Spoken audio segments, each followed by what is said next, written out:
Mae'n eitha hwyr rwan i newid y rheola mewn difri, ond dwi'n digwydd credu y dyla fod ail referendwm wastad fod wedi cael ei gynllunio. Mi oedd y cwestiwn oedd pobl yn cael ei ofyn yn y referendwm ar y 3 ar 20 o fis Mehefin mor amwys, mi oedd rhywun yn cael ei ofyn i bleidleisio dros rhywbeth nad oedden nhw wirioneddol ddim yn gwybod be fyddai fanylion o. Y sefyllfa da ni yn ei rwan ydy bod y penderfyniad wedi cael ei wneud, does na ddim ail bleidlais, a mi ydych chi a pawb arall yn gorfod trystio Llywodraeth Prydain i ddod y deal da i chi. Mae ddeitha chi, dwi ddim yn trystio nhw. Pobl nath bleidleisio i adael yn nhw'n pleidleisio oherwydd celwydd. Oedd Leave Campaign yn dweud, mi roi hyn a hyn o bres i'r NHS wedyn, y diwrnod ar ôl referendum nhw'n dweud, na, ni fydd dweud yna, ond oedd o'r buzz huge, oedd o'r sy'n gelwydd pyr. A dwi'n meddwl dyna yn cael ail referendum oherwydd da ni'n cael, ddim yn deg bod ni'n pleidleisio oherwydd celwydd, ddim yn deg. Dwi'n siŵr bach yn anodd i ddeud dylen ni cael referendum ar sail bod un grŵp o bobl wedi deud celwyddau, neu byddai'n anodd i gynnal unrhyw etholiad erioed. Os ydy Llywodraeth yn cael ei ethol ac wedyn yn torri'r addewidion mae wedi wneud, mae'n etholiad arall yn dod mewn ychydig flynyddoedd a get rid ohonyn nhw'n yr etholiad nesaf. Y gwahaniaeth efo hwn ydy fod o mor derfynol, mae'r celwydd yn mynd i fod efo chi tra rydych chi. A dyna sy'n i fi mor anheg am y ffordd mae hwn wedi cael ei gyflwyno i bobl.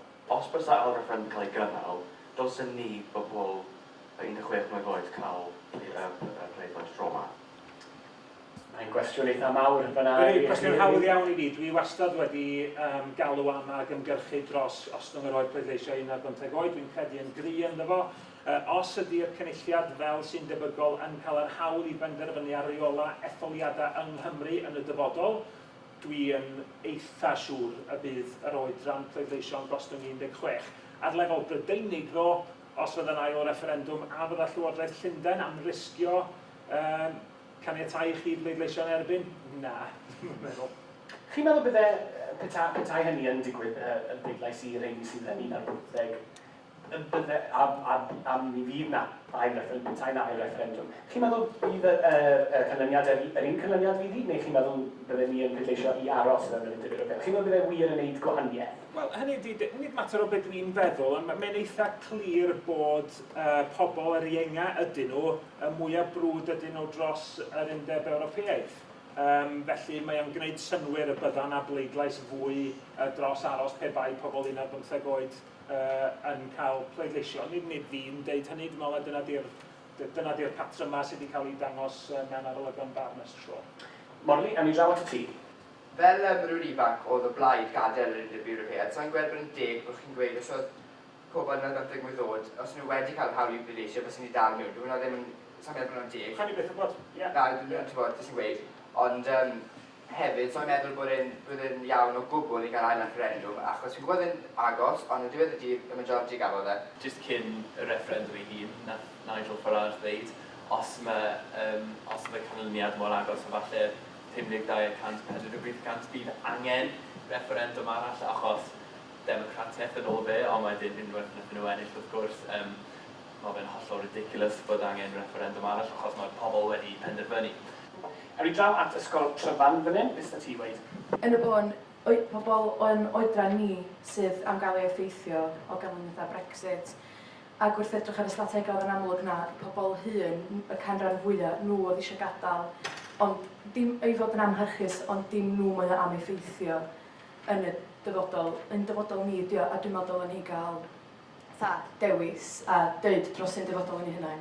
Cwestiwn sydd da fi, mae llawer o pobl yn gweud oedd y gwleidyddiau yn fel tricio o gweud celwydd a ond nhw ddim wedi rhoi gwybodaeth clir iddyn ni.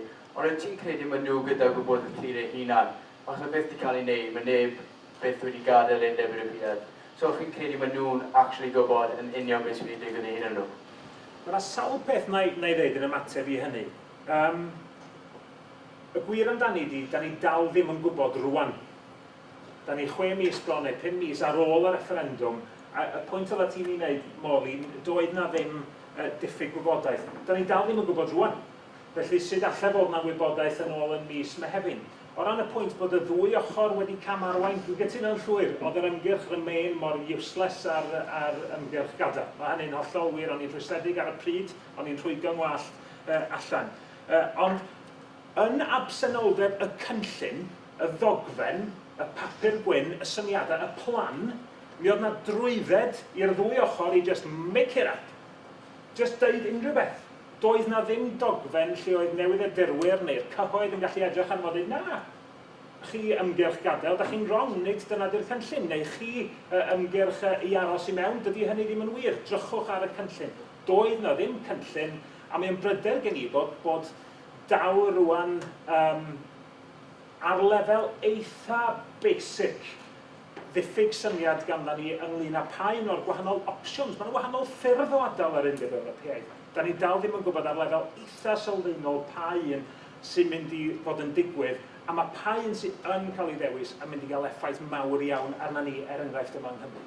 Be dwi wedi ffeindio ydy, yn diweddar hefo Brexit a hefo America, y turn-out ydy bod y pobl sydd hefo cyn gymaint o casineb sy'n mynd i pleidleisio, a hyn os o'n ni'n cael y second referendum hefo pobl 16 oed yn pleidleisio, bys na newid bys o pobl yn fwtio i aros hefyd bod yn dangos bod y pobl sydd hefo'r casineb at yr refugees a yr immigration sy'n mynd allan ac yn pleidleisio, bys yna newid, a hefyd bod yn yr newyddion dwytho mae'n dangos bod casineb tuag at newid a pobl wahanol sydd yn gyrru pobl ymlaen i pleidleisio am newid fatha Brexit. Dwi'n credu mewn Cymru annibynnol, a dwi'n meddwl y bydda Cymru annibynnol yn gweithio ar yn lles ni gyd.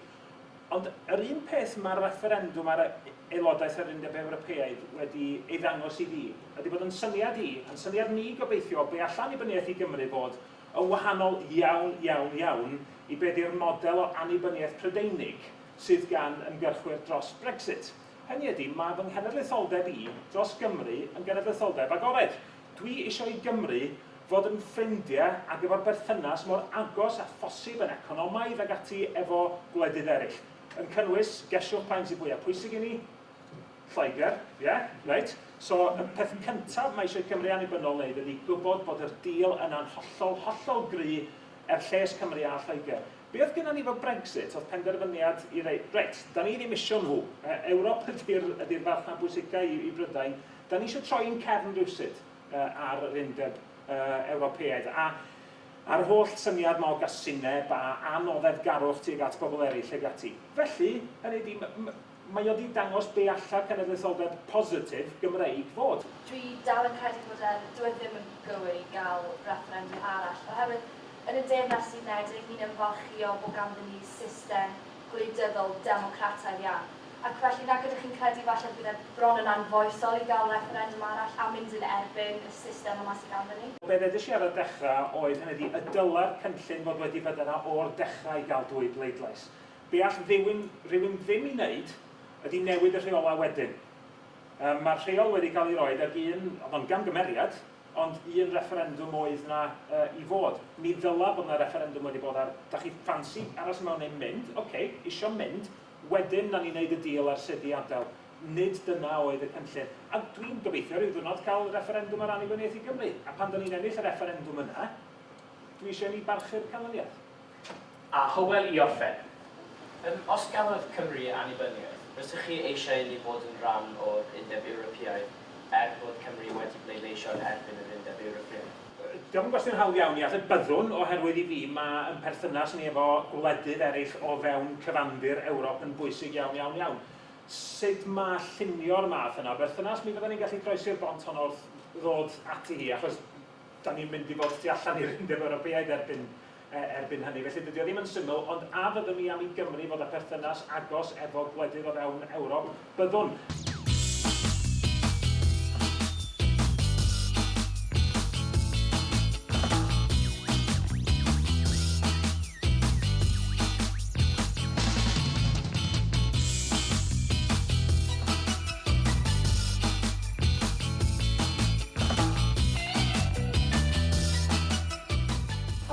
Jones yn gweithio bod e'n siarad gyda pobl ar stepen drws nhw, ond fi'n credu bod e'n rhywbeth mwy, falle bod e mewn un lle, yn hytrach. Falle gyda pobl ifanc ni, bod nhw'n gwybod lot am wleidyddiaeth, achos so ni'n cael y gwybodaeth yna, so ni'n Heredigion, so fe neu gwleidyddion eraill falle'n dod i siarad â ni am sut i ni'n teimlo. Ti'n meddwl bod hwnna'n ddigon bod gwleidyddion yn dod i siarad ar stepyn drws? Wrth gwrs, mae'n ffordd uniongyrchol o siarad gyda phobl, ond ti'n meddwl bod hwnna'n ddigon i gysylltu gyda phobl yn gyffredinol a phobl ifanc yn bendant? Fi'n credu gan baratoi ni at medru pleidleisio, bod y ffaith falle bod nhw'n gallu dod i siarad gyda ni yn yr ysgolion a gweud be maen nhw'n ond rhoi fel y darlun cyfan i ni o wleidyddiaeth a wneud yn agored. Dim yr propaganda yma o pa ochr i gefnogi, ond yn gyffredinol. Dwi'n meddwl yr unig rheswm dwi'n ymwybodol o wleidyddiaeth di oherwydd bod gen i deulu sy'n fatha yn dilyn gwleidyddiaeth a oherwydd y cyfryngau cymdeithasol, dim oherwydd y gwleidyddion o gwbl. Na'r cwestiwn yn dweud, ydych chi fel pobl ifanc, os da chi ddiddordeb naturiol yng ngwleidyddiaeth, ti'n eisiau gweld y ben di fyna, beth ti'n meddwl? Mae rhaid fod yn onest, ys dim diddordeb fi yn y gwleidyddiaeth o gwbl, ond fi yn cytuno gyda pawb sydd wedi siarad yn barod. So yn credu mae gwleidyddion yn neud digon, achos fi'n cofio pryd ddechrau chi rownd i'r ysgolion nath gles ni ofyn i fi beth ydych chi'n credu mae Karen Jones yn neud digon a ateb fi bod pwy yw e. A yn clem dy fi pwy oedd e, so yn glir maen nhw ddim yn cyfathrebu wedi digon. Oedd e'n dweud ar ffigwr fwyaf dylanwadol yn gwleidyddol i bobl ifanc, siŵr o fod Russell Brand gyda'i gyfres y Choose. Fe oedd yr unigolyn oedd yn gyfrifol am enyn y ddiddordeb personol yng ngwleidyddiaeth ac fi'n credu bod e wedi gwneud gwaith anhygoel o ddau sicrhau bod yna ymgysylltiad rhwng pobl ifanc ac gwleidyddiaeth. Fi'n credu os bysa ni'n gallu pleidleisio, bysa mwy o aelodau seneddol dod at ni am ein farnu yn y pedro pleidleisio maen nhw angen.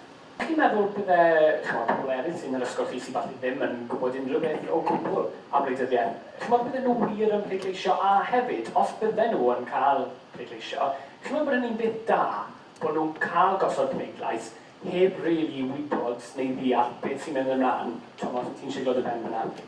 Dwi'n meddwl mae angen i aelodau cynnig neu mwy, achos os mae pawb yn dweud ni eisiau pleidlais, ond be ni am pleidleisio, nes ddim yn gwybod be ni fod pleidleisio am, felly fi'n credu mae angen llawer mwy o prosiectau fel y siampl i sicrhau mae pobl ifanc yn gwybod be maen nhw'n pleidleisio amdano. Dwi'n anghytuno oherwydd gallwch dadlau bod rhai oedolion gyda'r hawl i pleidleisio a bod nhw ddim wir yn ymwybodol o wleidyddiaeth.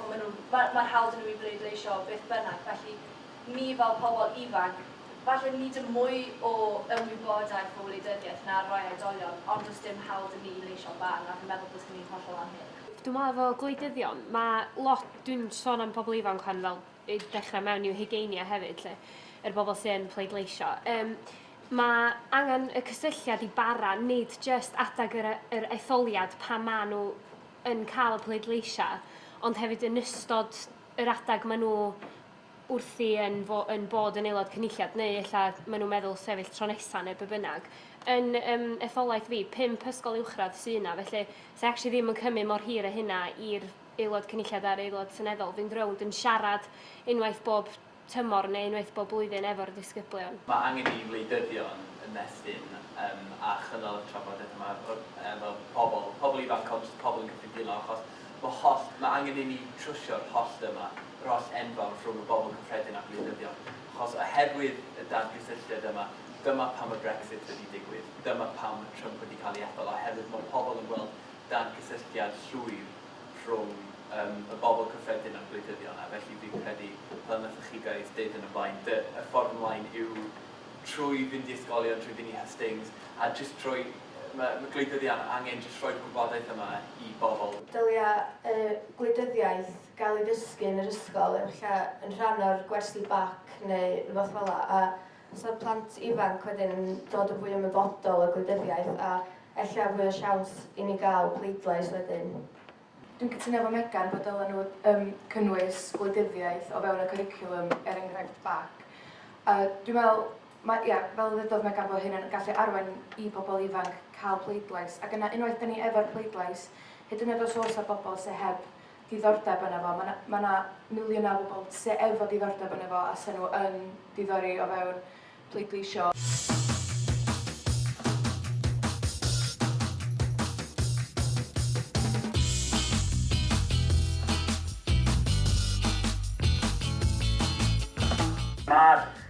yna wedi cael ei gario o 28 pleidlais i 5.